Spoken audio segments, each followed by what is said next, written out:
चलिए आज हम भूगोल में अध्याय 4 में वाणिज्यिक कृषि के बारे में जानेंगे। वाणिज्यिक कृषि मतलब वह कृषि जो व्यापार को ध्यान में रखते हुए बहुत ज़्यादा मात्रा में तकनीक से अपनाई जाती है, जिसमें बड़े बड़े ट्रैक्टर और बड़ी बड़ी मशीनों के द्वारा कृषि की जाती है। ठीक है, देखेंगे वाणिज्यिक कृषि में फसल उत्पादन और पालन बाजार में विक्रय हेतु किया जाता है। वाणिज्यिक कृषि में क्या होता है, फसल का उत्पादन के साथ साथ पशु का पालन भी होता है, जिसे बाजार में ले जाकर बेच दिया जाता है। विक्रय मतलब बेचने के लिए भेज दिया जाता है। इसमें विस्तृत कृषि क्षेत्र मतलब फैला हुआ कृषि का क्षेत्र और अधिक पूंजी का उपयोग किया जाता है। अधिक पूंजी मतलब अधिक पैसे का उपयोग किया जाता है और इसमें अधिकांश कार्य मशीनों द्वारा किए जाते हैं। ज़्यादा कार्य किससे होता है? मशीनों से होता है। वाणिज्यिक कृषि में वाणिज्यिक अनाज कृषि, मिश्रित कृषि और रोपण कृषि भी शामिल है। ठीक है, अनाज कृषि मतलब अनाजों का उत्पादन और मिश्रित कृषि मतलब मिला जुला हुआ फसल लिया जाना, और साथ ही साथ रोपण कृषि मतलब पौधे को लगाकर किसी प्रकार की फसल को लेना। जैसे 4.5 चित्र में आप देखेंगे, ये 4.4 का चित्र है। ठीक है, इस प्रकार से कल हमने आपको बताया था चलवासी पशु चारक अपने ऊँटों के साथ ये क्या करते हैं, ऊँट को एक जगह से दूसरी जगह ले जाकर वहाँ पर रहते हैं, वहाँ कृषि करते हैं और फिर वहाँ कृषि के बाद जैसे ऊँट को बेचा भी जाता है और कुछ इनके साथ पशु होंगे जिससे पशुओं को बेचकर फिर आगे निकल जाते हैं। इस प्रकार से इसे चलवासी पशु चारक कहते हैं। ठीक है, अब देखिए 4.5 चित्र है गन्ने का रोपण कृषि। गन्ने की जो खेती होती है वो वाणिज्यिक कृषि के रूप में मानी जाती है। बहुत बड़े क्षेत्र में गन्ने को लगाया जाता है। ठीक है, और ये गन्ने का फसल कैसा होता है, एक साल में एक बार लगा दो तो 3 बार उसकी फसल, 3 से 4 बार फसल बढ़ती रहती है। गन्ने को काट कर फिर बाजार में बेच दिया जाता है, वहीं से फिर गन्ना बनना शुरू हो जाता है खेतों में, है ना। तो ये वाणिज्यिक कृषि का एक उदाहरण है। मिश्रित कृषि, वाणिज्यिक अनाज कृषि के बारे में देखेंगे। वाणिज्यिक कृषि में फसलें वाणिज्यिक उद्देश्य से उगाई जाती हैं, व्यापार को प्रमुखता देते हुए उगाई जाती हैं। गेहूं और मक्का सामान्य रूप से उगाई जाने वाली फसलें हैं। वाणिज्यिक कृषि में सामान्य रूप से कौन सी फसलें उगाई जाती हैं? गेहूं और मक्का। मक्का मतलब भुट्टे को उगाया जाता है, जिसकी मांग अच्छे से मार्केट में रहती है। जैसे उत्तरी अमेरिका, यूरोप और एशिया के शीतोष्ण घास के मैदान, ये जो शीतोष्ण घास के मैदान हैं वो वाणिज्यिक अनाज कृषि के प्रमुख क्षेत्र हैं। ठीक है, शीतोष्ण मतलब शीत मतलब ठंडा और गर्म घास का मैदान जो होता है वो वाणिज्यिक कृषि के दृष्टि से अनाज उत्पादन के लिए प्रमुख क्षेत्र होता है। ठीक है, ये क्षेत्र सैकड़ों हेक्टेयर के बड़े फार्मों से युक्त विरल आबादी वाले हैं। ये सैकड़ों हेक्टेयर मतलब 1 हेक्टेयर में लगभग 2.5 एकड़ होता है। ठीक है, 1 हेक्टेयर में लगभग 2.5 एकड़ होता है और ये बड़े फार्म से युक्त होते हैं, बहुत बड़े क्षेत्र में होते हैं और विरल आबादी वाले होते हैं। विरल मतलब जहाँ पर आबादी नहीं के बराबर हो। ठीक है, ऐसे क्षेत्र में इस प्रकार के बड़े बड़े फार्म हाउस जैसे होते हैं। अत्यधिक ठंड वर्धन काल को बाधित करती है। अत्यधिक ठंड जहाँ पर होती है वहाँ पौधों का बढ़ना, जो पौधों का विकास की गति होती है उसको वो बाधित करती है, मतलब रुकावट पैदा करती है। और केवल एक ही फसल उगाई जा सकती है। ऐसे क्षेत्र में केवल एक ही फसल उगाई जा सकती है, इसको अनाज कृषि कहा जाता है। ठीक है, जैसे गेहूं और मक्का। ठीक है, चलिए आगे देखेंगे मिश्रित कृषि में भूमि का उपयोग। मिश्रित कृषि में भूमि का उपयोग भोजन व चारे की फसलें उगाने और पशुधन पालन के लिए किया जाता है। मिश्रित कृषि मतलब मिली हुई कृषि, मिली जुली कृषि। ठीक है, अब देखिए भूमि का उपयोग भोजन मतलब भोजन के लिए अनाज और गाय के चारों के लिए फसल उगाने के साथ साथ पशुधन मतलब पशुओं को पालने के लिए भी किया जाता है। यह यूरोप, पूर्वी संयुक्त राज्य अमेरिका, अर्जेंटीना, दक्षिण पूर्वी ऑस्ट्रेलिया, न्यूजीलैंड और दक्षिण अफ्रीका में प्रचलित हैं। ठीक है, मिश्रित कृषि इन स्थानों पर प्रचलित हैं। चलिए अगला पेज देखते हैं क्या बोल रहा है। ठीक है, देखिएगा रोपण कृषि क्या बोल रहा है। रोपण कृषि किसे कहते हैं। ठीक है, देखिए यहाँ पर दिया है 4.6 में केले का रोपण कृषि। रोपण कृषि मतलब किसी पौधे को लगाया जाना। चलिए इसके बारे में हम इस पैराग्राफ में देखेंगे। वाणिज्यिक कृषि का एक प्रकार है। रोपण कृषि क्या है, व्यापार की दृष्टि से किया जाने वाला खेती का एक प्रकार है, जहां चाय कहवा मतलब कॉफी, ठीक है, काजू, रबड़, केला अथवा कपास की एकल फसल उगाई जाती है। ठीक है, इन प्रकार की फसल को क्या बोलते हैं, रोपण कृषि कहते हैं। इसमें बहुत वृहत पैमाने पर, वृहत मतलब बड़े पैमाने पर, बड़ी दृष्टि से बड़े क्षेत्र में श्रम मतलब मेहनत और पूंजी मतलब पैसे की आवश्यकता होती है। उत्पाद का प्रसंस्करण खेतों पर ही या निकट के कारखाने में किया जाता है। इस प्रकार से जो ये सामान खेत से निकलता है उसको अन्य तरीके से साफ सफाई करते हुए कहाँ किया जाता है, खेतों के आसपास किया जाता है या निकट के कारखानों में किया जाता है। इस कृषि में परिवहन जाल के विकास की अनिवार्यता है। कहने का अर्थ यह है कि जहाँ पर भी कृषि की जाती है वहाँ इस प्रकार के उत्पादों को लाने ले जाने में जो यातायात का साधन होता है, जो गाड़ियाँ होती हैं, उस प्रकार से इसके लिए सड़क का भी विकास की अनिवार्यता है, मतलब बहुत जरूरी है। रोपण कृषि के मुख्य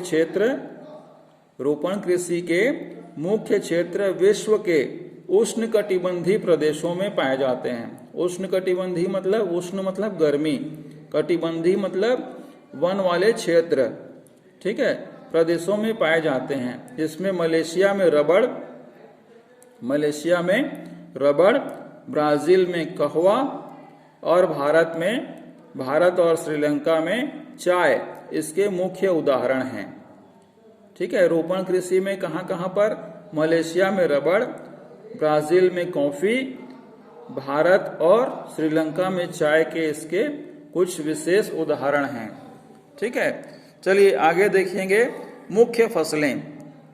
ठीक है, यहाँ पर दिखा रहा है 4.7 चित्र में चावल की कृषि, धान की खेती, है ना। आपके आसपास भी अभी धान कट रहे होंगे, यहाँ पर लगाया जाता हुआ दिखा रहे हैं और अब फसल कटने को आई है।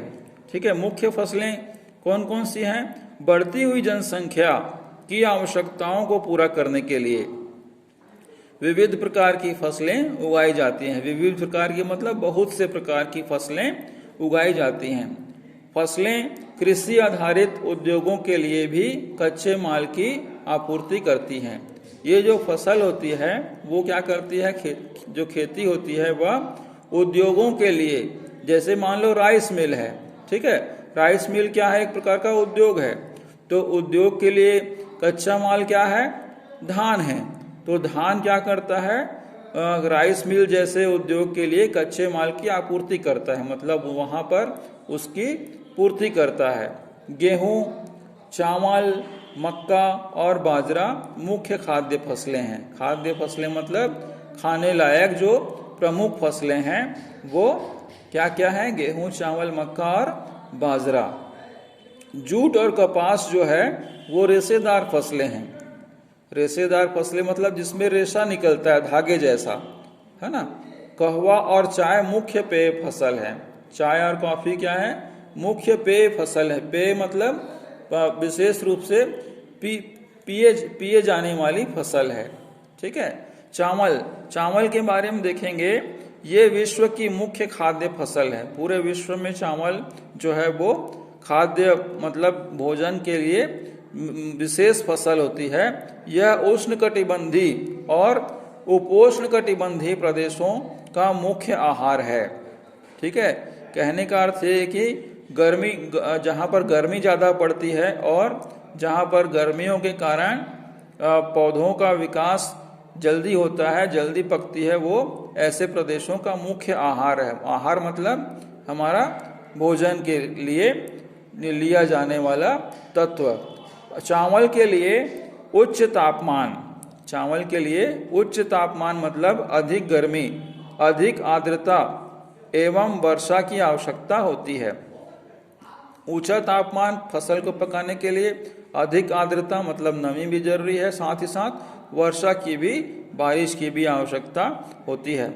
यह फसल चीका युक्त मतलब थोड़ी सी चिपचिपी जलोढ़ मृदा जिसमें जल रोकने की क्षमता हो, वह सर्वोत्तम ढंग से बढ़ती है। जलोढ़ मिट्टी में क्या होता है? जो चावल की फसल होती है वो बहुत अच्छे से बढ़ती है। चीन चावल उत्पादन में अग्रणी देश है। चीन क्या है? चावल के उत्पादन के मामले में अग्रणी मतलब सबसे आगे है। इसके बाद क्रमशः भारत, जापान, श्रीलंका और मिस्र देश जो हैं वो चावल को ज़्यादा मात्रा में उत्पादन करते हैं। ठीक है। सबसे पहले कौन है? चीन, उसके बाद दूसरे में भारत, तीसरे में जापान, चौथे में श्रीलंका और पांचवें में मिस्र। ठीक है। अनुकूल जलवायु दशाओं जैसे पश्चिम बंगाल और बांग्लादेश में एक वर्ष में 2 से 3 फसलें उगाई जाती हैं। कहने का तात्पर्य यह है कि उन फसलों के लिए अनुकूल वातावरण, अनुकूल जलवायु की जो दशाएं होती हैं वो पश्चिम बंगाल में सबसे ज़्यादा और बांग्लादेश में, क्योंकि यहाँ पर एक वर्ष में ही 2 से 3 फसलें उगाई जाती हैं या किसानों द्वारा ली जाती हैं। ठीक है। यहाँ की जो जलवायु व्यवस्था है वो बहुत ही अच्छी है, जिससे 2 से 3 फसल ले ली जाती है। ठीक है। उसके बाद आता है गेहूं। ठीक है। गेहूं के वर्धन काल, गेहूं के बढ़ने का जो समय है उसके लिए सबसे जरूरी क्या है? मध्यम तापमान। मध्यम मतलब ज़्यादा गर्मी नहीं होनी चाहिए और वर्षा, मध्यम तापमान और पानी की ज़्यादा आवश्यकता होती है। शस्य कर्तन मतलब फसल की कटाई, फसल की कटाई के समय तेज धूप की आवश्यकता होती है, जिससे गेहूं पक जाता है, गेहूं मजबूत हो जाता है, उसके अंदर का जो फल होता है गेहूं का वो मजबूत हो जाता है तेज धूप की वजह से। ठीक है। तो काटने के समय तेज धूप होनी चाहिए। इसका विकास सुअपवाहित मतलब जहाँ पर पानी आसानी से आया जा सके, जहाँ पर पानी आसानी से निकल जाए। दुमुट मृदा में सर्वोत्तम ढंग से होता है। दुमुट मतलब ज़्यादा चिकनी नहीं होनी चाहिए, है ना, उसे दुमुट कहते हैं। गेहूं संयुक्त राज्य अमेरिका, कनाडा, अर्जेंटीना, रूस, यूक्रेन, ऑस्ट्रेलिया और भारत में विस्तृत रूप से उगाया जाता है। भारत में यह शीत ऋतु में उगाया जाता है। ठंड के समय में गेहूं उगाई जाती है। अभी जैसे कुछ किसान क्या करेंगे, चावल की फसल लेने के बाद गेहूं डाल देते हैं, और कुछ किसान भाई क्या करते हैं, तिवरा या चना डाल देते हैं। जैसी वहाँ की दशा होती है या जैसी मिट्टी होती है उस प्रकार से वहाँ पर फसल ठंड के दिनों में डाल दी जाती है। ठीक है, ये देखिए गेहूं की फसल, शस्य कर्तन मतलब यहाँ पर गेहूं की फसल को निकाला जा रहा है या काटा जा रहा है ना। अब देखिएगा क्या बोल रहा है, मिलेट। मिलेट क्या है? एक प्रकार का मोटा अनाज है। क्या है? मोटा अनाज के रूप में जानी जाती है। ठीक है, मोटा अनाज मतलब जैसे चावल मोटा हो गया, और कम उपजाऊ तथा बलुई मृदा में उगाई जाती है। जहाँ पर मिट्टी ज़्यादा उपजाऊ नहीं होती, या वहाँ पर जहाँ पर की मिट्टी रेतीली होती है, बलुई मतलब रेतीली होती है, बालू युक्त होती है। ठीक है, ये ऐसी फसल है जिसे कम वर्षा और उच्च मध्यम तापमान तथा पर्याप्त सूर्य के प्रकाश की आवश्यकता होती है। ठीक है, पर्याप्त रूप से सूर्य का प्रकाश इस फसल के लिए जरूरी है, जिसमें ज्वार, बाजरा और रागी भारत में उगाए जाते हैं, और नाइजीरिया, चीन और नाइजर के अन्य उत्पादक देश हैं। इस प्रकार से ये देश हैं जो मिलेट मतलब मोटा अनाज, ठीक है, मोटा अनाज कहा जाता है ज्वार बाजरा को और रागी को।